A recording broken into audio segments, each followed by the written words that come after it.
Hey, thanks for joining me today. What we're going to go over in today's video is a presentation that we gave, Rust Belt Capital gave at one of our events recently. And the reception of this presentation was phenomenal. It was better than anything that could have thought about. So apparently, something about our presentation really struck a chord with the audience in the event that we put on. And so I wanted to share that with you today and go through that presentation with you. So I'm going to share my screen now, and you'll be able to watch the slides as we go through, or as I go through and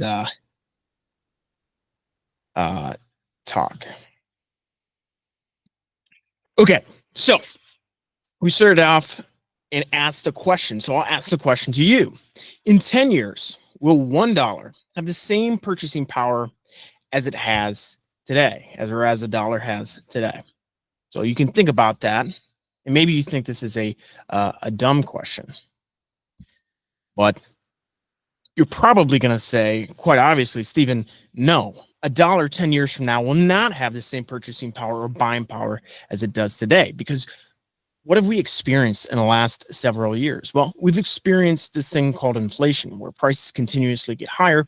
Or another way to think of it, probably the more correct way to think of it, is your dollar is getting devalued. So right here, we have a chart that maps out the buying power of $1 in the United States from 1913. Now, it's very important that we picked 1913, not because we just picked a random day and time, but that's when the Federal Reserve was created. It's actually December 23rd, 1913, when it was created.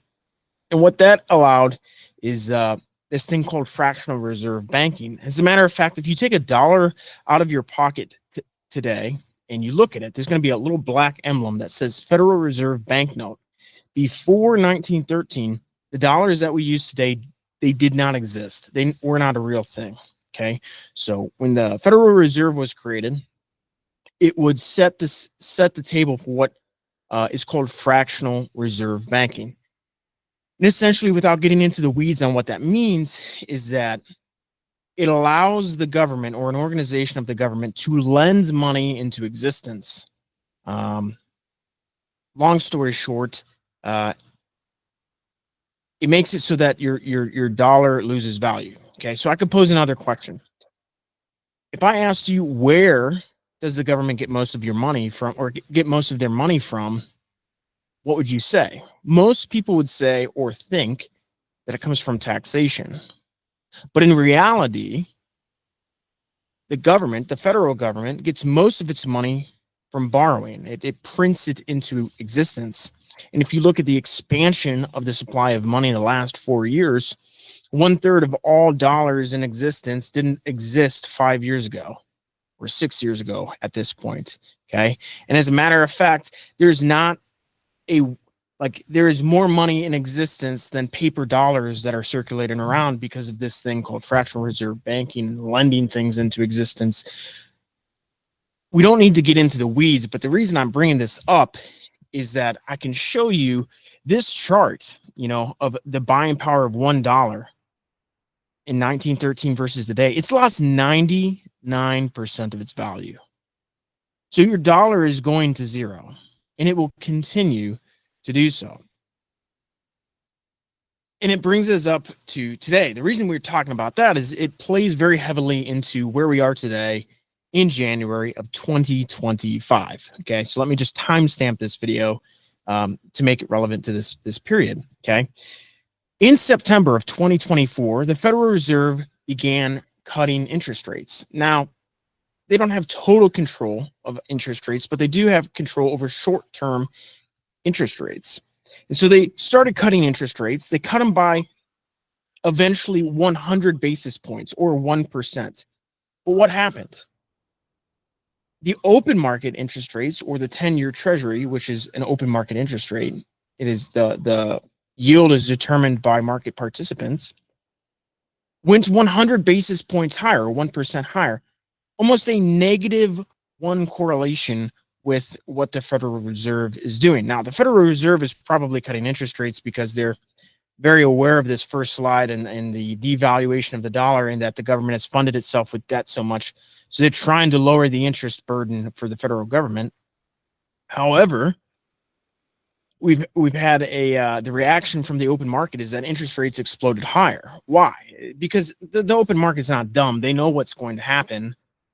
They know that this is an anticipation of the government expanding the money supply even more, because you're lowering the interest burden. And what does the government do? It funds itself through borrowing money.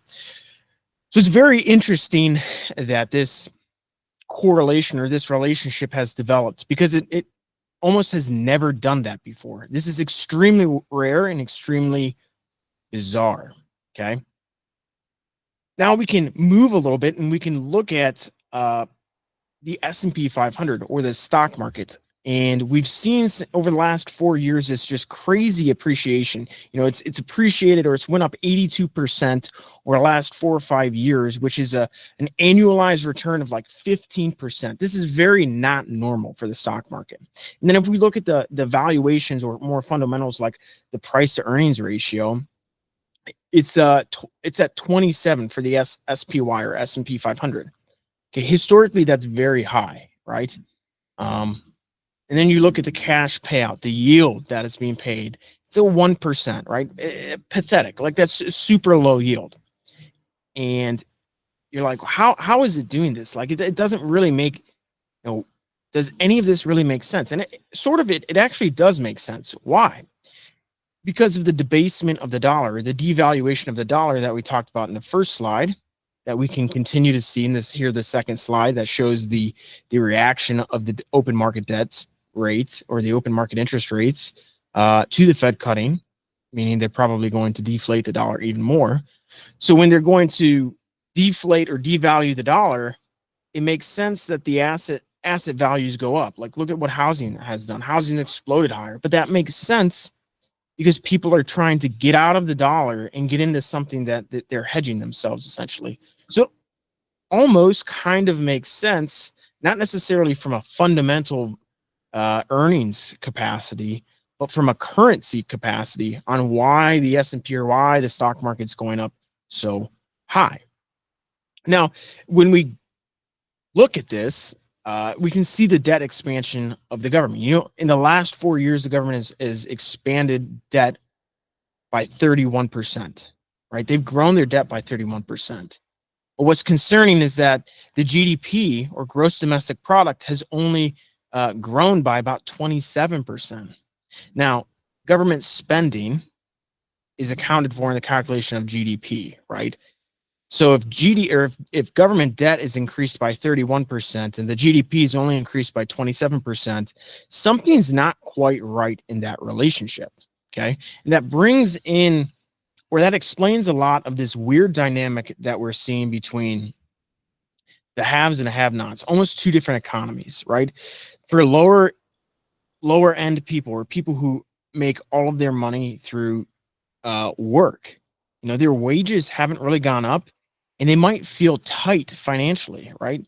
Because they don't own assets. So this asset appreciation, from houses to the stock market to their 401ks, their IRAs, their retirement funds, they haven't participated in that like the upper class, we could call it, has, which is a direct result of this debasement of the dollar, devaluation of the dollar. Okay.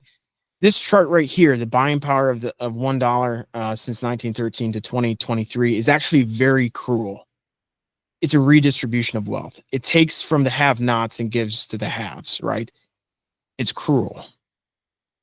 But if we play it forward and we see what's going on, in current events, we can see how it flows through the economy and why they're doing it and how they're doing it and how they're manipulating the numbers. Okay. Now, we're saying all this, or we put this into our presentation, not because we have an answer of whether this is good or bad or what's going to happen next, but merely just to present context on how the market works, or how the economy works, or the dollars you have, what is going to happen to the dollars you have in your pocketbook today or in your bank account today, playing it out into the future, and why that goes on, right? So how do we play this game, right? As investors, we like to Rust Belt Capital. We like to view it as an infinite game. Okay, we not label things good or bad, but it's just a game that you have to play either way. And how are you going to play it? So the way we like to play the game is we like to invest in assets that this devaluation of the dollar is going to benefit us, on top of having an asset that turns into a perpetuity. We're investors first, real estate people second. So we have identified multifamily real estate specifically as an asset class that we want to specialize in, because we can not only protect ourselves from what's going on with the government and the devaluation of the dollar, but we can benefit and take advantage of it, and we can play the game in a very smart way, right?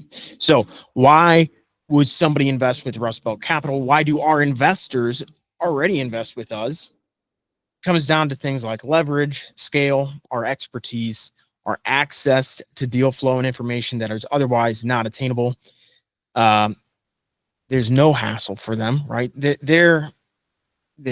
own the investment without the hassle or getting a phone call at 2:00 in the morning about a water heater going out, or Joe Schmo not paying their rent and giving some random story, right? There's no personal guarantee that our investors have to make on the debt. So typically when you go and borrow, and we'll talk about this more, but when you go and borrow money to buy real estate, you have to personally guarantee the debt, telling the bank basically, hey, if this project goes bad, we'll make the bank whole if the bank loses any money. We'll get into all of that, but just as an introduction to Rust Belt Capital. So when it comes to leverage, this is the superpower of this asset class. This is one of the key reasons why we participate in this, okay? So in real estate, in multifamily specifically, a $50,000 cash investment buys you $150,000 of assets, okay? If you go and you want to buy Microsoft stock, right? $50,000 is going to get you only $50,000 worth of Microsoft stock. But with multifamily, $50,000 is going to get you $150,000, maybe $200,000 worth of the asset, right? You're already at a huge advantage when that happens. It's called leverage. This is how Warren Buffett built Berkshire Hathaway. He used leverage, okay? Here's an example. Lamplight. That was the first property that we ever bought. First apartment complex that we ever bought. It was a small deal. We paid $3.2 million for it.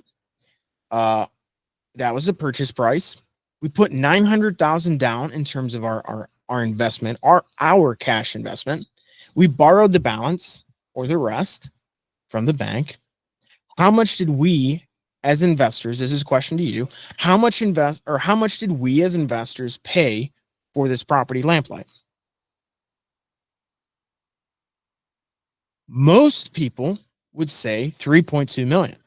But in reality, no, we paid as investors $900,000. But we were able to purchase a $3.2 million property with a reserve account and an operating account, so that the investors don't have to put any other money in when maintenance needs done, right? We paid $900,000 and we got a $3.2 million property. Leverage, okay? Big importance. The other big importance is scale, okay? It is very important to have scale, okay? And not all real estate is created equal. One of the most important numbers in multifamily or in residential real estate is the number of units. And here's an example showing why. Let's compare a $200 rent increase on a house versus a $200 rent increase on 100 apartments. So if we have a house, a rental house, this is a single family rental, you wanted to get into the real estate game, good for you. You decided to go out and buy a single family house. Awesome, cool. You're going to raise the rent by $200 because you want to rationalize the market. So you have one door, one unit, you raise it by $200 a month, you have $200 more a month in income. Over the course of the year, that's $200 or $2,400 extra dollars a year. Now, for most people, $2,400 extra dollars a year is not life changing. Okay. What happens to the value of the property too? It doesn't go up. Why? Because small properties like that aren't valued based on cash flow. They're valued based on what your neighbor can sell their property for.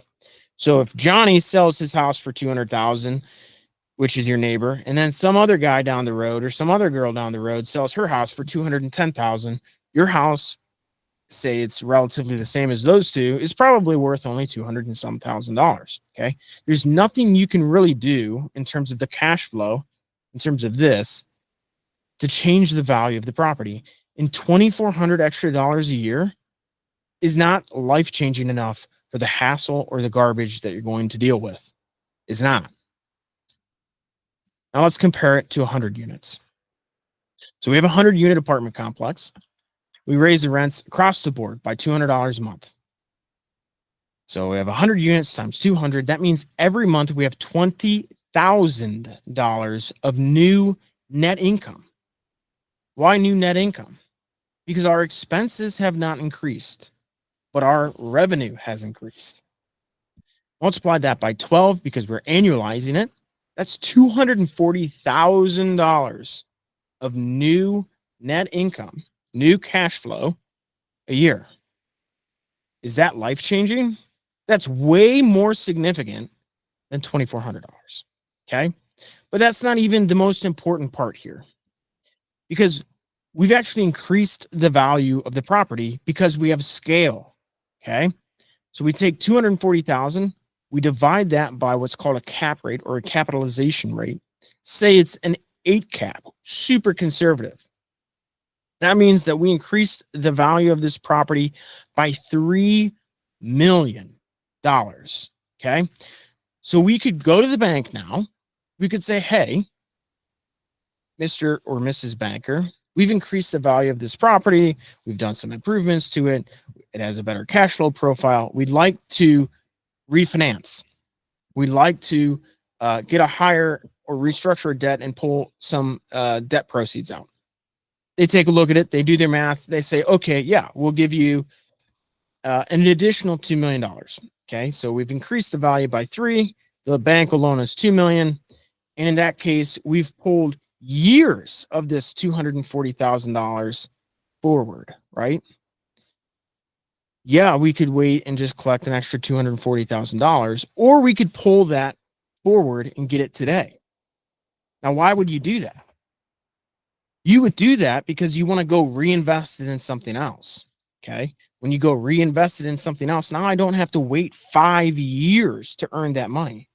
Additionally, if we go and borrow it from the bank, it's considered debt. It's not a capital event yet. Therefore, we're not going to pay taxes on the $2 to $3 million that we're pulling out in a refinance. Okay. And we can put that money to work. Now you're saying, Stephen, is that going to add more risk? Okay. No. Why? Because who's paying for the $3 million? Are we paying for it? No. The property is, with the new income that the property is making. And as long as we manage what's called a debt service coverage ratio, we can do this without really adding any more risk to the property. Okay. Scale is a game changer.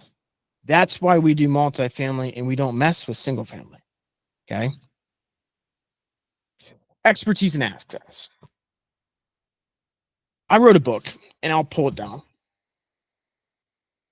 It's called An Infinite Game, right? It goes back to our thought process or our investment philosophy here at Rust Belt Capital, that it's a game, and long good assets leverage in time is what we're looking for. Somebody asked me, one of our investors asked me, said, hey, Stephen, how long did it take you to write this book? And I thought about it. It's a very short book because it's meant to be consumed, right?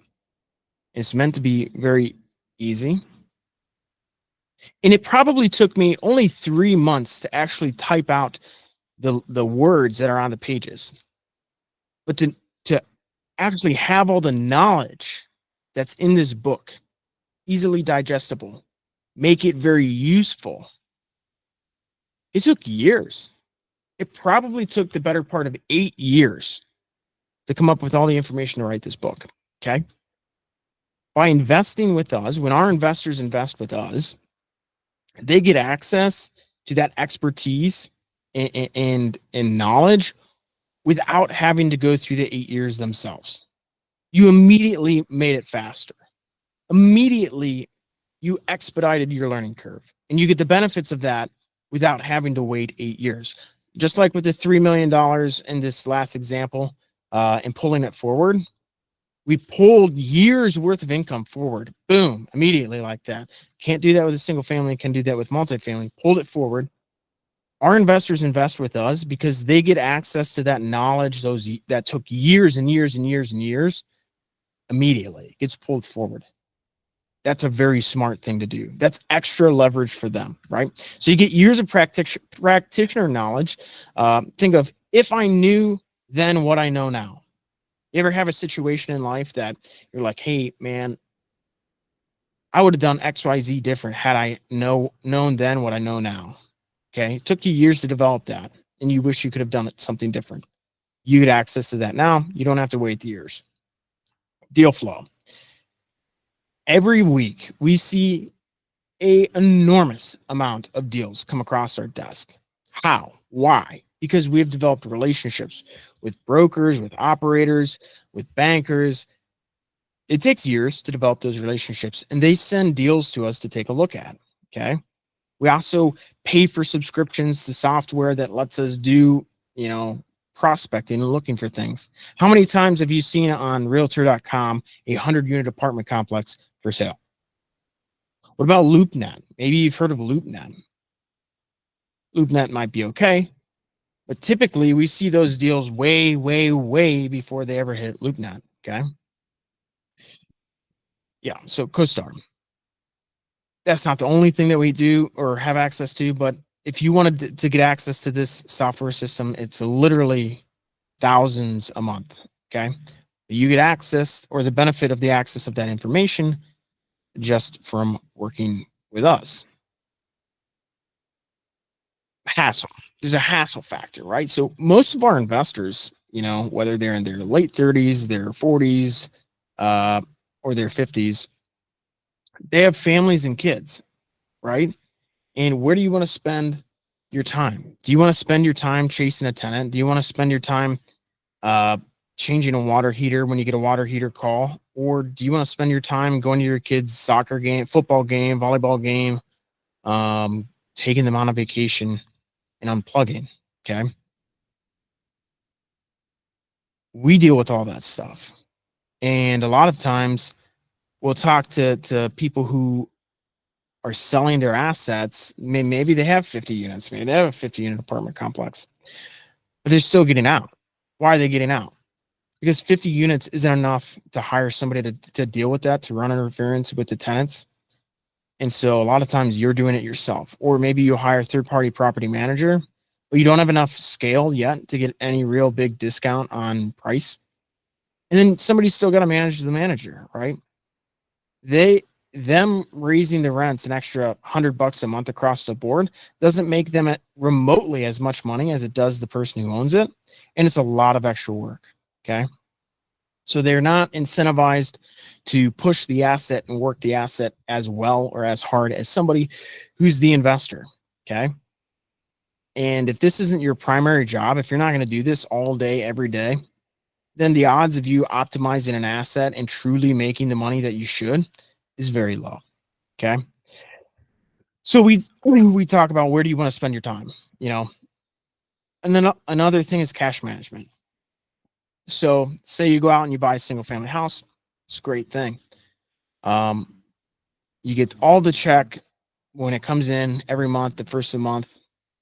It feels good. It feels like you're making a lot of money. Awesome. Awesome. Cool. And then the roof goes bad. Now you have $15,000 that you have to put into a new roof. Okay. If you weren't expecting that, if you weren't holding money back every month from the check, all of a sudden that's a huge expense that just got dropped on you, but you have no option. You cannot let a roof go bad on a property or else you have nothing. Okay. So now you got to come up with 15 grand out of nowhere to do this. Whereas our investors, right? One check, one time, make an investment, and all of that capital expenses, the oh shit money, the emergency funds, the maintenance stuff accrues in our account. So we have an operating budget, right? So when a roof goes bad, or when pipes burst, or when XYZ needs to be done, the investors never have to worry about that. They never have to worry about bringing extra money to the table because it's already there. And they get a distribution every quarter. Boom, boom, boom, boom, without having to worry about that. You don't have to account for that. You're already paying somebody to do that. You've already outsourced that. We talked about knowing where the rent should be. Knowing where the rent should be is optimizing the asset. You say, okay, maybe that's not it's tempting, especially for older individuals who've owned an asset for a long time, to kind of get lazy and not push the rents. So maybe they got it paid for. They paid for, or whatever that means, meaning they don't have debt on the property. Like, I don't really need the extra rent. It's just an extra $100, blah, blah, blah, blah, blah. The problem is you're doing a disservice to your tenants by not charging them the right amount of rent. Why? Because if you're not making enough money, you're not driving the value of the asset, and you can't improve the property right. Everybody deserves a decent place to live, and a lot of times people will pay more for a nice place to live than just trying to get the cheapest place possible. And if you don't push your rents, then you're not going to have the money to actually reinvest into the asset, take care of it the way it needs to be, make sure that the finishes, the appliances, XYZ are up to modern good standards. You have 20-year-old stoves in a property when they should be, at most 10. Okay. Very important. It's taking care of your tenant, taking care of your customer, taking care of your asset, which ultimately is taking care of yourself as the investor. You need to know where the rents are. Don't get lazy on that stuff. Hiring a management company. So this actually happened. We're talking to a seller, have a partner, and their partner didn't want to sell and said, well, we can just hire a third-party property manager. And I can't tell you how many times I've seen people think that that's going to be a good solution because it sounds right, but then they go totally passive. How often do you check in with them, right?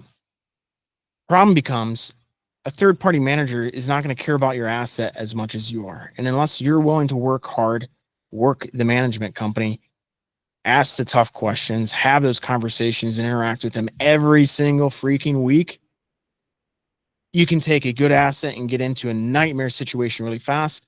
And I know of those situations, unfortunately.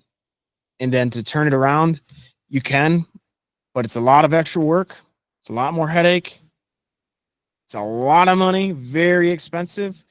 So you need to have somebody whose job it is to look out and watch and maintain your asset all the time. You get that, or our clients, our investors get that when they work with us here at Rust Belt Capital. This is a big one. No personal guarantee. What does this mean? You're borrowing money, okay, to go and buy an asset. That's the leverage part. Very, very important. That's how Warren Buffett built Berkshire Hathaway, buying Geico. She could borrow from and use it for leverage. But the fact that there's no personal guarantee for our investors means that it's a loss limiting mechanism, right? The most that you can lose when you invest with us is the amount of money that you invest, right? Just like the stock market. You invest 50,000 with the stock in the stock market, the most you can lose is 50,000. You borrow money, it can get higher, right? You have a built-in loss limit here, right? Which is the most that you can lose is what you invest. Okay.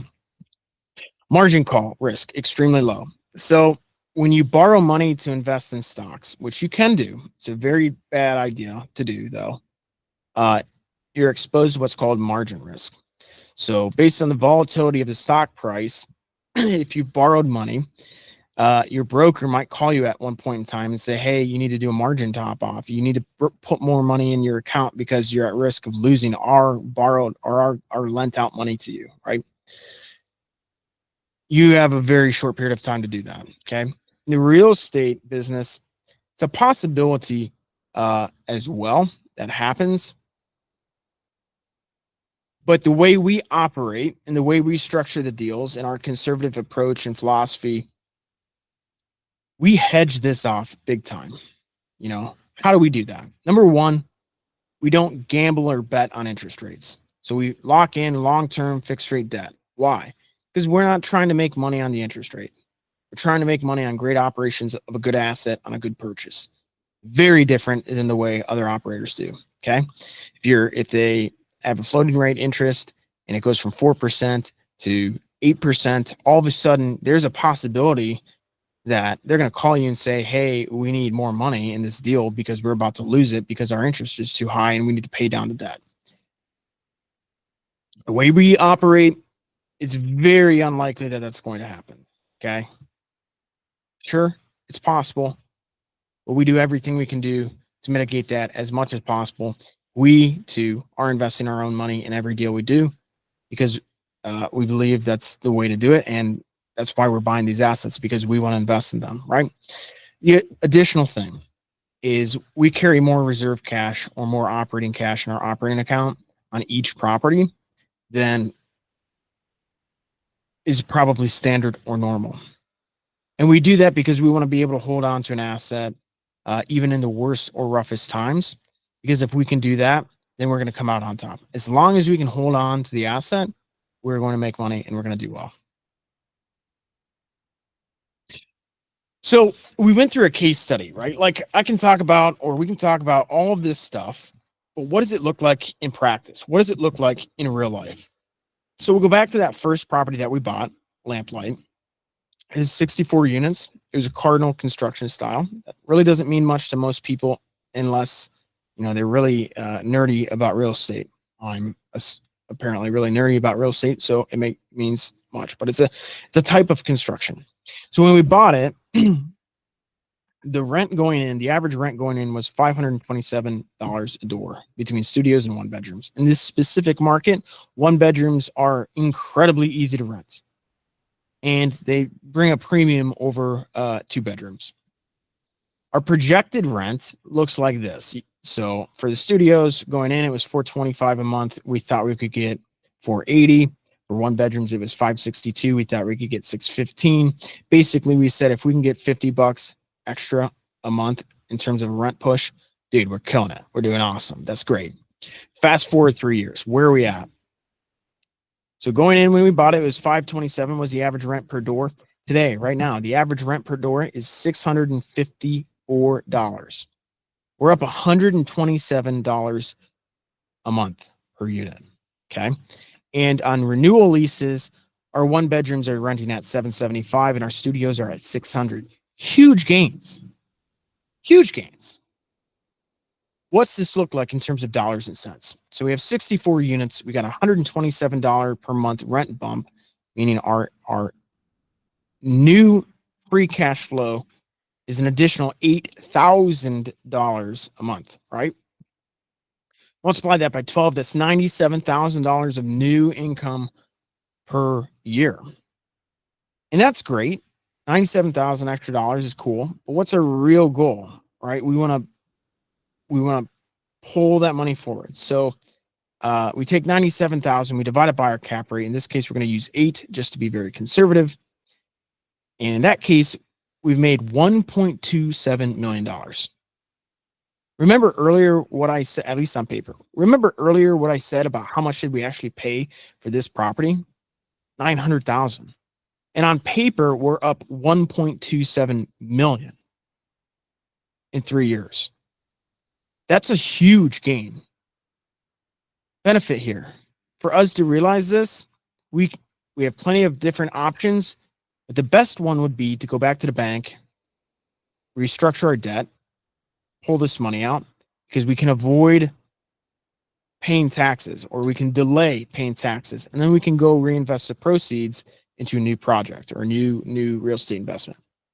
Now, at this specific moment, we're not going to restructure the debt on this property. Instead, we're going to continue to distribute additional money, or we're going to take, what we're really doing is we're taking a lot of this money and we're reinvesting it. You see these old HVAC systems, these condensing units, they're little green boxes.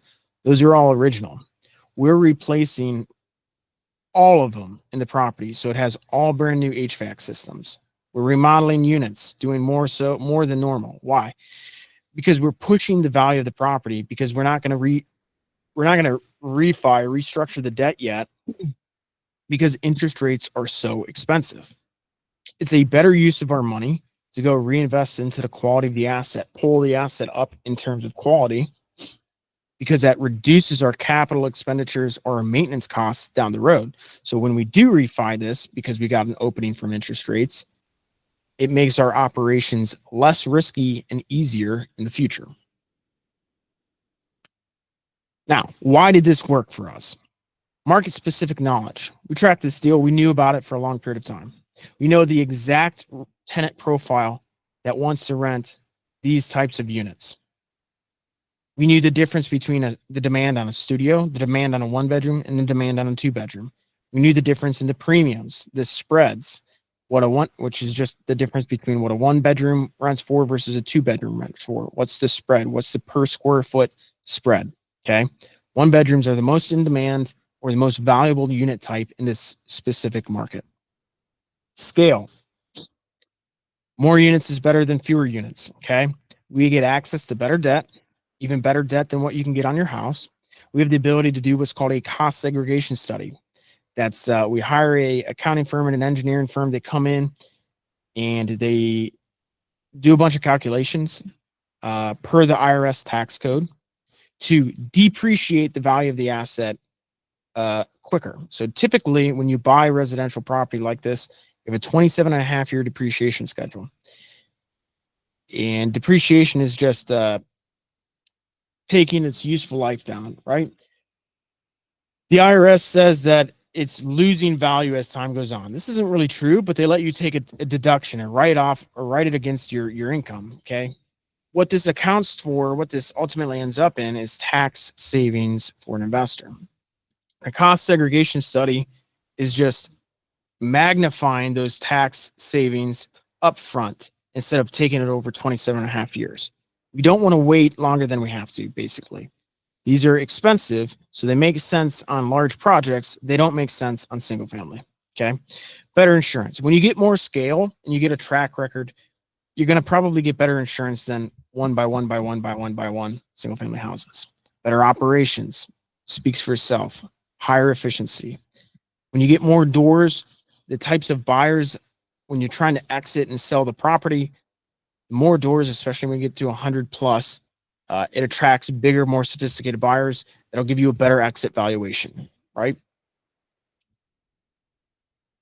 And this is just maybe this doesn't make sense, but it's easier to get $1 million loan than it is a $100,000 loan. What do I mean by that?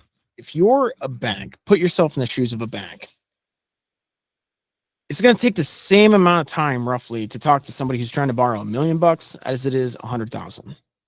Which one's going to make you more money? Lending out $1 million is going to make you more money than lending out 100,000, right?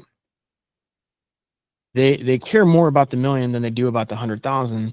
And you're lending. It's not me saying that I can pay for this. It's the property saying that it can pay for the loan, versus typically with the 100,000, it's dependent on the individual to pay for it relative to a big property. We have tons of different people paying. So if one tenant doesn't pay, it doesn't really matter. It doesn't show up. It's actually expected in our calculations that a few tenants don't pay. I already talked about tax management and cost segregation studies. For us specifically at Rust Belt Capital, every decision that we make, whether to invest or not to invest, to restructure debt, not to restructure debt, where to go, is focused around managing risk. Remember, the house, myself and Nate, are investing our own money in every deal we do. The house doesn't want to lose money. Okay. So we care about the project just as much as you would if you were doing it 100% with your own money, right? Maybe even more, because not only is our money on the line, but our reputation and our relationships with people are on the line as well. So managing risk is huge, huge, huge, huge, huge.